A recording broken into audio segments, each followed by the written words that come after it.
मैं हिंदू धर्म पे बहस करने के लिए तैयार हूं। बुलाइए किसी भी आरएसएस के प्रकांड पंडित को, मैं उससे बहस करना चाहता हूं। वो करे हमसे हिंदुइज्म की बहस। किस पे बहस करना चाहता है? रामचरितमानस पे, गीता पे, किस पे बहस करना चाहता है? सन्यासी किसको कहते हैं? सन्यासी कहते हैं जो गृहस्थ धर्म को त्याग देता है, उसको सन्यासी कहते हैं ना। वो सांसारिक सुख को त्याग देता है, उसको योगी कहते हैं। भगवान राम अपने सौतेले भाई के लिए, पिता के वचन के लिए, सौतेली मां के लिए अयोध्या का राजपाट छोड़ करके कहां चले गए? जंगल। योगी जी का ओरिजिनल घर जानते हैं कहां है? उत्तराखंड। उत्तराखंड जो है वहां जंगल है, तो ये जंगल और पहाड़ से कहां आ गए? लखनऊ। इसको समझिए आप कि हर पीला चीज सोना नहीं होता और हर भगवा पहना इंसान संत नहीं होता है। दंगाई हैं ये लोग, दंगाई हैं। और इनके विचार आप सुनिए। ये जो ढोंगी हैं, इन्होंने एक सेना बनाई। अब देखिए हिंदू धर्म को कितना बदनाम कर रहे हैं। हिंदू युवा वाहिनी, ये हमारे धर्म का अपमान है। हमारे धर्म में तमाम तरह की व्यवस्था अपने आप की गई है। सबसे पहला बात, अरे जो जैसा करेगा वैसा भरेगा, ये मूल बात है। तो कोई अगर अत्याचारी है, पापी है, उसका सजा भगवान देंगे। तुमको टेंडर कब मिला बे? कब बोले राम जी? बताओ हमको, कौन सा तुमको फैक्स आया है कि हमको बड़ा तकलीफ हो रहा है, हमारा घर बना दो? तुम राम का घर बनाओगे हैं? अपना उपाय नहीं, अपनी कुर्सी के लिए, अपनी राजनीति चमकाने के लिए, अपने गली चौक चौराहों पे बांह फैला के घूमने के लिए तुम हमारे भगवा रंग का बदनाम कर रहे हो। तुम हमारे राम का अपमान कर रहे हो। क्या होता है भगवा रंग? भगवा रंग इस देश में वीरता का प्रतीक है, कायरता का प्रतीक नहीं है। भगवा रंग इस देश में लोगों को बचाने का प्रतीक है, लोगों को मारने का प्रतीक नहीं है। भगवा रंग इस देश में साहू जी महाराज का रंग है, छत्रपति शिवाजी महाराज का रंग है, तुकाराम का, संत तुकाराम का रंग है। और तो और यहां कुछ बौद्ध भिक्षु बैठे हुए हैं। बौद्ध भिक्षुओं का चीवर का रंग भगवा होता है, जो शांति और अहिंसा की बात करते हैं। किसको बेवकूफ बना रहे हो? राम के नाम पर अपनी कुर्सी और अपना दुकान चला रहे हो। एक बात हमको बताइए, ये रामचरितमानस की बात करते हैं। मैं रामचरितमानस पढ़ा हूं। रामचरितमानस में 1 दर्जन से ज्यादा शब्द उर्दू के हैं।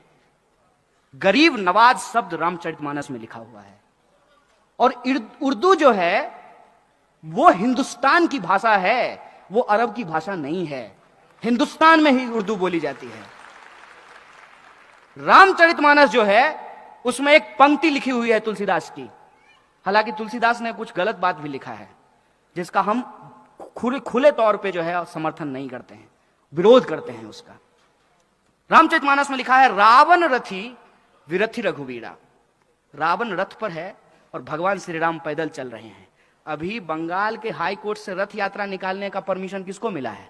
राम जी को कि रावण जी को? तो सोचिए ना, अपने तर्क का इस्तेमाल कीजिए ना। और मैं गलत हूं तो मुझे बताइए, मैं अपने आप को ठीक कर लूंगा। मैं प्रधानमंत्री थोड़ी हूं कि कुछ बोलने के चलते आपको जेल में डलवा दूंगा।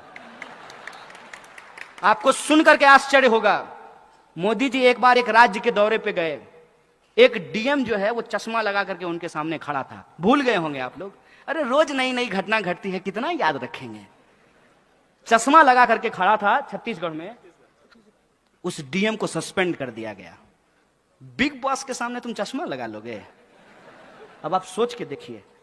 आप नौजवान हैं, आप यूपीएससी करना चाहते हैं, आप महाराष्ट्र पीसीएस का एग्जाम पास करना चाहते हैं, और ऐसा आदमी जो अभी तक अपना डिग्री नहीं दिखाया है, उसके सामने आप चश्मा लगा लें तो आपको नौकरी से निकाल दिया जाएगा।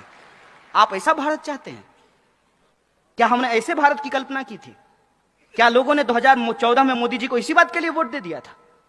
2014 में मोदी जी को वोट विकास के लिए दिया गया, अच्छे दिन के लिए दिया गया, करप्शन पर कार्रवाई करने के लिए दिया गया, महंगाई को कम करने के लिए दिया गया, किसानों की आत्महत्या को रोकने के लिए दिया गया। कौन सा एक काम है जो सरकार ने किया हो और हम लोग उसको स्वीकार नहीं कर रहे हो? आप ही हमको बता दीजिए। क्या इस देश में किसानों की आत्महत्या रुक गई? और क्या किया गया किसानों के लिए? कोई स्टेप भी अगर लिया गया होता तो हम मान लिए होते। जो योजना को ये गला फाड़ फाड़ करके बताते हैं उज्ज्वला योजना, उसकी हकीकत क्या है? हकीकत यह है कि जो लोग गैस सिलेंडर लिए हैं उस योजना के तहत दोबारा उसको भरवा नहीं पा रहे हैं, उसका रिफिल नहीं करवा पा रहे हैं। 400 का सिलेंडर 1100 में मिलने लगेगा तो आप कहां से भरवाएंगे? आप हमको बता दीजिए तो। इस देश के कितने परिवार हैं जो 1100 का गैस सिलेंडर भरवा सकते हैं? और सामने से आदमी जिसको आप प्रधानमंत्री कहते हैं, वो सामने से झूठ बोल रहा है और आपको कह रहा है कि पकौड़ा बेचना रोजगार है। आप लिखिए, my views are not political, apolitical. ये सवाल समझ में नहीं आएगा। इनको 1 मिनट के लिए छोड़िए। आप अपने दिल पे हाथ रख करके हमको बताइए कि आपका अच्छा दिन आ गया, तब आप कैसे कहते हैं कि मोदी जी बढ़िया आदमी है? और जब हम मोदी जी पे सवाल पूछते हैं तो कहते हैं कि मोदी जी का विरोध करने के अलावा आपके पास कोई काम नहीं है। हम बोले हम इतना निकम्मा हैं कि एक निकम्मा प्रधानमंत्री का विरोध करने का अपने आप का अपना काम समझे हम? ये हमारा काम नहीं है और ना मैं ये काम कर रहा हूं। हम लोगों को एक बात समझनी होगी कि हमारे इर्द गिर्द जो चीजें हो रही हैं वो अपने आप नहीं हो रहा है, उसके पीछे एक कारण है। हर कारण का एक परिणाम होता है, हर परिणाम का एक कारण होता है। उस बात को जब आप समझेंगे तो आप भी मेरी तरफ परेशान हो जाएंगे। आपको सोच सोच करके आश्चर्य लगेगा कि इस देश में हो क्या रहा है और क्यों हो रहा है। जब आप इस बात पर विचार करेंगे कि इस देश में संविधान खतरे में कैसे है, तो आपको यह सच चारों तरफ दिखने लगेगा। और मैं साधारण उदाहरण से आपको एक बात बता देता हूं। हाथ आगे करके जिस संविधान की प्रस्तावना को, उद्देशिका को आपने पढ़ा है, उसके शब्द पे आपने कभी गौर फरमाया है? उसके शब्द क्या कहते हैं? उसके शब्द कहते हैं हम भारत के लोग। समाज में क्या होता है? महार है, मातंग है, दलित है, ओबीसी है, धनगर है, मराठा है, ब्राह्मण है, चितपावन है, मैथिल है, बिहारी है, मराठी है। क्या होता है? उद्देशिका क्या कहती है? We the people of India, हम भारत के लोग। फिर भी आपको लगता है कि संविधान खतरे में नहीं है। और संविधान की उसी प्रस्तावना के मूल्य क्या हैं कि आप चाहे हिंदू हो या मुसलमान हो, सिख हो या ईसाई हो, बुद्धिस्ट हो या जैनी हो, या आप किसी धर्म को नहीं मानते हो, लेकिन आपका अधिकार किसी और दूसरे भारतीय के अधिकार के बराबर है। यह आपको आपका संविधान अधिकार देता है। महिला हो कि पुरुष हो, काला है कि गोरा हो, मोटा हो कि पतला हो, हमारा वोट बराबर है। यह अधिकार आपको आपका संविधान देता है। और पिछले सालों में इस देश में क्या हुआ है उस पर गौर फरमाना जरूरी है। जिस उत्तर प्रदेश का हम लोग अभी जिक्र कर रहे हैं, जिस उत्तर प्रदेश के मुख्यमंत्री हैं अजय सिंह बिष्ट, यही है ना? कहते क्या है अपने आप को? तो जो अपना नाम बदल लिया हो उसको शहर का नाम बदलने में मजा आएगा कि नहीं आएगा? बहुत स्वाभाविक बात है। जिसको अपने ही नाम पे भरोसा नहीं है उसको फिरोजाबाद, फैजाबाद, उस पर क्या भरोसा रहेगा? जिस दिन उन्होंने जात के नाम पे आपकी वोट खरीदी थी, उस दिन ही उन्होंने संविधान और लोकतंत्र का सौदा कर लिया था। और आज मैं आपको एक सच बताता हूं, संविधान आपको अधिकार देता है ना कि इस देश का कोई भी नागरिक चुनाव लड़ सकता है।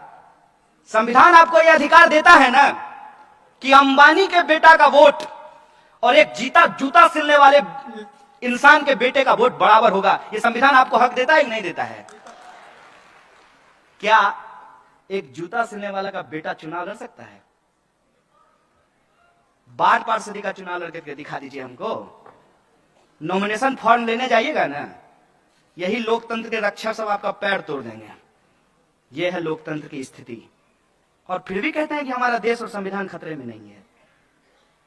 500 रुपए लेकर के किसी को वोट करके हम अपनी जिम्मेदारी से भूल जाते हैं, और वो 500 रुपए दे करके आपका हजारों करोड़ रुपए अपने दोस्त को देकर के देश से भगा देता है।